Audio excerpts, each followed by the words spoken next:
intaan awood lahay oo xoog lahay inaan wax barto waa fiicneed laakiin wuxuu aqoon Ilaahay masjid Rabiic oo hoostaga markaska weyn ee Rabiic ee barashada funuunta kala duwan ee diinta islaamka waxa ka socota howl weyn oo khidmada diinta ah warbixintan idinku soo wajahan waxaanu ku dul istaagi doonaa wax barashada halkan ka socota ee nala socda الله دار على بدر علينا ميزانية الوداع وجب الشكر علينا فدعا لله داعي الله يا نبي سلام عليك يا رسول سلام عليك يا حبيب سلام عليك ammintu waa subaxii hore halkan waxaa ka socda duruus isdaba joog ah kuwaas oo lagu baranayo qeybaha kala duwan ee funuunta diinta islaamka xalqadan waa xalqada tajwiidka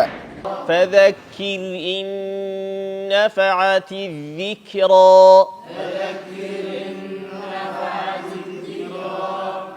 in nafa'at ghunada bimiqdari harakatayn lagu daaho yaa laga dhaqsanin فذكر إن نفعت الذكرى سيذكر من يخشى عشرك كدب معلم كتجويد كيا فاهين كبحيي سida ay duruusta tajwiidka u socoto maanta xalqadan waa xalqadii quraanka runtii in badan noo soo socotay waxaan dareemay wax badan oo faa'iidana inaan ka gaarnay li'annahu xarafka makhrajkiisa in laga soo saaro la rabaa haddii aan laga soo saarinne khalad baa dhacaya sidii faatixada kale oo ugu muhiimsan oo rugni min arkaan salaad kamida haddii ayna hagaagin salaaduna hagaagi mayso marka waxaan ka faa'iidnay waxa la barwan ka salaadaynu inay hagaagto insha Allah tabaaraka wa taala darsiguna noo socon doona ardadan sharafta walaalkan aad u jeedaan waa arday loo diyaarinayo iyo koo qaatay culumta qeybaha kala duwan hadana si gaar ah mucallinimo loo diyaarinayo way insha Allah tabaaraka wa taala waxaan rajaynayaa inay maartay xalqadan ay noo socon doonto guusheedana insha Allah aan gaari doono ijaazaad aan qaadan doono hadii Allah bi idin Ilaahi al-Baari ilaahana waa fajalaha nagu sugo inta kuma eka duruusta halkan ka socota hayeeshee waxa kale oo kamid ah duruusta fiqiga islaamka غسل الميت حكم غسل الميت ميت كدقيديس دقيداس حكم كذا هذا كان محله بوسكي سواي أقل غسل الميت ميت كدقيديس كان غير تعميم جسده ميت كجركيس لعميم دي سواي بالماء بيقبل دور الوعميم ميت كدقيديس وحا غير إن ميت كجركيس دن بيلوعميم أيا غير وأكمله أكمل غسل الميت ميدك دقيديسا كانوا كامشن إجلاسه ميدك فديسنتي سواي ما إلى حاله يهمد إيلان لفديسيو أو لصو إيلو إلى قفاه قداد لو صو إيلو ميدك معناها إنسي قداد لو صو إيلو أو لصو فديسيو مركي لدقايا لها حلقة فقهة الغو آخرين يا علمك فقهة مركز الربيع أنكو جوجنا wadaadadan aan baxartaane waxaan ka soo bilownay dowr fiqiya ka soo bilownay safiinada ilaa durul bahiya iyo riyad al-badi' iyo abi shujaac ilaa yaqut an-nafis ilaahay baa mahad iskale subhanahu wa ta'ala wa fadligiisa ilaahay subhanahu wa ta'ala awoodayna ma aha ilaahay baa nawaafajiyay subhanahu wa ta'ala ilaahana ku mahadsan marka aad iyo aad ugu faraxsanahay xirtan quruxda badan oo u soo jidaashay u soo safartay inay cilmiga xambaaraan qeybaha kala duwan ee fiqiga naxwaha ayaa halkan waxaa lagu akhriyaa kitaabka weyn ee minhaajka waxaana akhriya Sheekh Abuukar oo ah maamulaha markaska كتاب الجنائز هذا هل كانوا كتاب الجنائز جنازوين كتاب كودوا وعن كجرني كتاب كينا منهاج الطالبين الإمام النووي رحمة الله عليه وانا درسيني كنتن يلباد عن كتاب كان كقادنا إنه gaar ahaan waxaan ku jirnay qaybta cibaadaadka waxaan ka soo baxnay salaadii iyo axkaamteedii wuxuu sheekhu noogu xijiyay janaazadii maadaama waxyaabaha meydka u waajiba oo muslimiinta uu ku leeyahay kamid ah salaadu kamid tahay sidaa darteed u raacsiiyay kitaabu salaad uu soo dhexgeliyey liyukthir habadiyo almukallafu qofka mukallafka ah saxiix ha noqdo ama mariid ha noqdo dikra almowti geerida xuskeeda ha badiyo ardaydu waxa ay ku subcinayeen qaybo ka mid ah kutubta naxwaha iyo sarfiga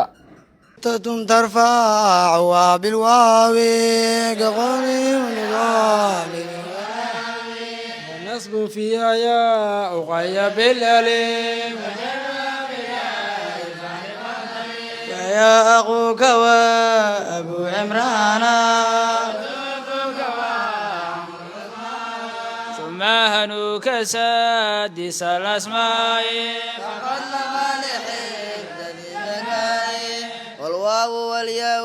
جميعا والألف الياء في القلب وفي المستجري وتفتح الياء إذا ما نصبا ونون المناكر المغوصة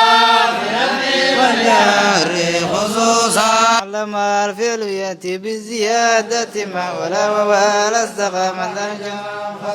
وفعل ذا ألف في الحشو رابعة عالية وكذاك بيغات تدهرجت أضيد حلول أسبد ولا ما تولى وخلصا بساط سلام وحبد حوان صلاص لغات ماس كان سلام ونزادون ملمتم منتحرا جزغتها القمت رهمستك ولا ترى شفزا تسلم قدنا الجمال ترمستك ارتبت جلمة وغار سما ثم لما سار وعلى ودعث ججد بيدرت سنبال زملغ المانا ببعض النات المضارع افتتح وله ضم إذا بالرباع مضغى مصيرا waxaa xusid mudan in ardaydu ay helaan cunto saddexda waqti cayeesha caqabada ugu weyn ee markaska haysata ayaa ah in markasku aanu lahayn goob jiko ah oo ardaydu ay ku cunteeyaan taa beddelkeeduna ardayda waxa ay ku dhex cunteeyaan gudaha masjidka qaar ka mid ah ardayda wax ka barata halkan ayaan codbaahiyaha la dhex qaadnay waxaana iga warrameen siday u socoto waxbarashada iyagoo sheegay inay jiraan hamiyo kala duwan oo ku aadan in dib ay ugu laabtaan deegaankooda si bulshada ay ka yimaadeen ay u baraan wixii ay barteen intaan awoodda lahay oon xoogga lahay inaan wax barto waa fiicneed laakiin wuxuu aqoolo ilaahay awlaadan dhalana waa ku dadaalay waxbaan barahay alxamdulilaah waxaan ka imiday gobolka shabeellaha dhexe degmada Mahaday halkan waxaan u imiday inaan cilmiga kala duwan culuumta ilaahay kala duwan aan ka barto waxaan ugu mahad celiyaa sheekh Abuukar macallim xasan calasow ilaahay khayr ka siiyo wax badan buu nagu dadaalay quraacadayna qadadayna cashadayna waxa waliba tasiilaadkaynu halkaana nagu diyaariyay alxamdulilah dadka muxsiniinta ee nagu bixiyayna waxaan ilaahay uga rajaynaynaa inuu ilaahay waxay bixiyeen wax ka badan oo jeebka oo soo geliyo may ka bixiyeen bedel khayr qaba oo la haysay dadka hadii aba masjid kan aba wax walba uu naga saaciday marka alxamdulilah waxaan ka baranaa culuumta kala gedisan haday tahay cilmi fiqh haday tahay ahadiith haday tahay maaragtay tafsiirka quraanka haday tahay sida hadda baad arkayseen tajwiidka oo sheekh Cabdulqaadir sheekh Daahir sheekh oo nabaro waan ugu mahad celinaynaa wax waliba xarf noo siyaadiya amba nagu taageera noloshayna aan wax ku bareen ilaa qof nooleen oo wax cunin wax ma bala karto aniga ayuu magaciisu yahay Sidaal Sheekh Cabdullaahi Ulow oo ka yimid shabeellada dhexe gaar degmada Mahaday gaar ahaan deegaanka Caaley oo maanta joogo masjidka Rabiic oo ka barto funuunta kala duwan oo sharciga naxwada ahadiista fiqiga oo maanta meeshan ku qaatay xalqa tajwiida oo noo akhriyay sheekayna Sheekh Cabdulqaadir Sheekh Daahir Sheekh Maxamed khayr Allah siiyo oo ku mahadsan yahay maanta runtii aad iyo aad aan faraxsanahay meesha aan xalqa tajwiida aan ku qaadanay maanta markaskan aan joogno waxa la yiraahdaa markas Rabiic waa markas ay ardada kala duwan ay wax ku barato meeshan ayaan maanta xalqa tajwiid ayaan ku qaadanay oo sheekayna Sheekh Cabdulqaadir oo sheekh cabdiqaadir sheekh daahir sheekh maxamed oo nagu akhriyey jazaaka allahu khayran aan leehay waxaa way tahay sheekheena sheekh abubakar xasan isigana waan u mahad celinayaa meeshaan asiga inaa imaano ka dambeeyey waxaa way tahay cilmi ayaan ka bartaa xadiis fiqi naxwo meeshaan ayaan wax ka bartaa meeshaan inaan waxaan rajeynayaa inaan waxaa way tahay macallin noqdo waxaa way tahay dadka wax baro waxaa way tahay sida aniga liigu soo dadaalay inaan dadka ugu dadaalo waxaa way tahay meeshaa ka imaanay deegaanka cadliyaa ka imaanay inaan u laabano waxaa way tahay dadkaas inagu waxaan ku anfacno diintaan barno wax kasta inaan u hagaajino asalaamu calaykum waraxmatullahi tacaala wabarakaatu maamulaha markaska sheekh abubakar macalin xasan calisow ayaan ugu dambeyntii la hadalnay waxaana uu ka warramay baahiyaha taagan ee markaska maanta waxaa noo dhammaatay 3 sano ayaa noo idlaatay xertii markaska lagu bilaabay oo ajruumi looga bilaabo maanta alfiyo ay marayaan iyagoo ajruumiga iyo mulxada iyo kawaakibkii iyo alfiyadii qaateen qaybtii lagu bilaabay markaska qaybtii fiqiga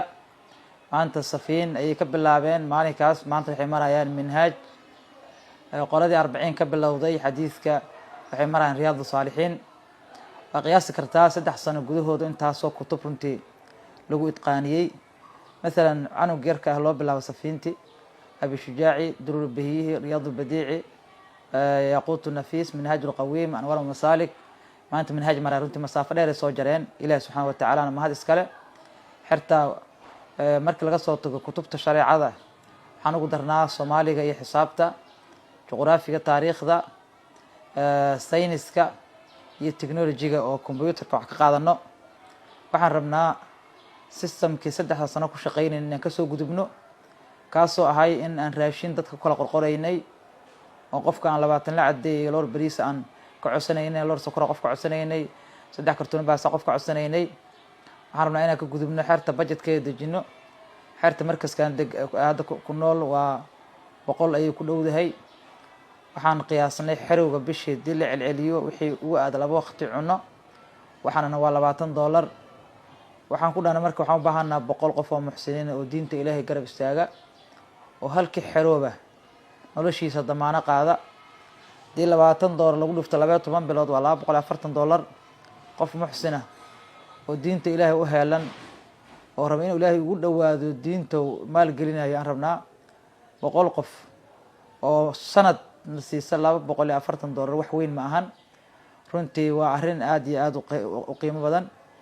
waxaan runtii aad iyo aad in culays nooga haysta xagga deegaanka waa qiyaasi kartaa xajmiga intaas loo eegyahay oo aan hoy haysan amba guriga kale ku jira waxaan rabnaa inaan helno ugu yaraan 5 boos oo deegaan ah oo xertu ay degto oo badar ku karsato oo runtii nasiino iyo u noqota marjic oo laabta markay masaajidka kutubta ay ku akhristaan hadda hal boosan helnay 4 boos ayaan runtii ku daba jirnaa waxaan rabnaa dadka muxsiniinta diinta Ilaahay wax siiyey oo diinta Ilaahay inay garab istaagaan runtii jecel in xertaas markaskaas ku jirta la garab istaago markaska ayaa la rajeynayaa inay soo saaraan arday khubaro ku ah dhinaca cilmiga dibna ugu laabta deegaanadooda si wixii ay barteen bulshada ay ula wadaagaan